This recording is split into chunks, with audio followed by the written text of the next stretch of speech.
안녕하세요.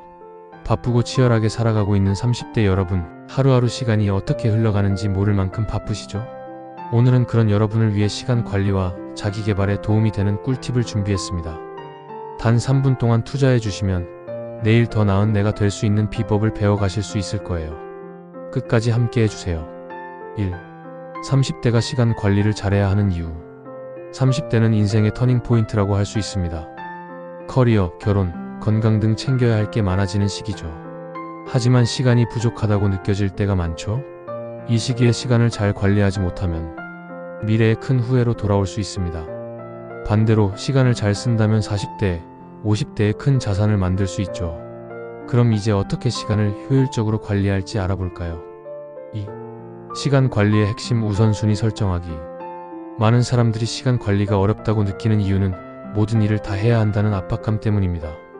하지만 모든 일이 중요한 것은 아니에요. 먼저 아이젠하워 매트릭스를 활용해 보세요. 긴급하고 중요한 일, 긴급하지 않지만 중요한 일, 긴급하지만 중요하지 않은 일, 긴급하지도 중요하지도 않은 일, 이렇게 4가지로 나눠보는 거예요. 이 매트릭스를 기반으로 긴급하고 중요한 일부터 처리하세요. 긴급하지 않지만 중요한 일에 시간을 투자하는 것도 미래를 위한 큰 자산이 됩니다. 3. 시간을 확보하는 실질적인 팁. 시간을 더 확보하기 위해 실천 가능한 팁을 몇 가지 소개할게요. 디지털 디톡스. 하루 30분만 스마트폰 사용을 줄여보세요. SNS를 보는 시간을 줄이면 놀라운 여유가 생길 거예요. 한 번에 하나만 법칙. 멀티태스킹 대신 한 가지 일에 집중하세요.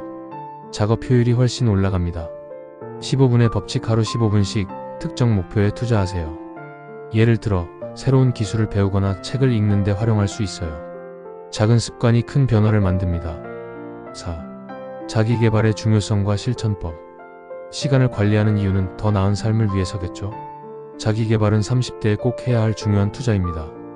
먼저 목표를 명확히 하세요. 5년 후 내가 어떤 사람이 되고 싶은지를 생각해 보세요. 둘째, 작은 변화부터 시작하세요. 예를 들어 하루에 10페이지씩 책 읽기, 새로운 언어 배우기, 혹은 기술 익히기 등이 있겠죠. 마지막으로 피드백을 받아라. 스스로 평가하거나 주변 사람들에게 피드백을 요청해 보세요. 성장의 힌트를 얻을 수 있습니다. 5. 일과 삶의 균형 찾기. 바쁘다고 해서 모든 시간을 일에만 쏟아야 하는 건 아닙니다. 오히려 휴식과 재충전이 있어야 더 효율적으로 일할 수 있어요. 시간 차단 기법을 활용해 보세요. 일할 시간과 쉴 시간을 명확히 나누세요. 주말에는 완전한 휴식 시간을 가져보세요. 가족이나 친구와 시간을 보내거나 혼자만의 시간을 가지는 것도 좋습니다. 건강을 위한 운동 시간도 필수. 30대에 시작하는 작은 건강 습관이 큰 변화를 만듭니다. 오늘 말씀드린 시간 관리와 자기 개발 팁들 도움이 되셨나요? 작은 변화가 큰 변화를 만들어냅니다.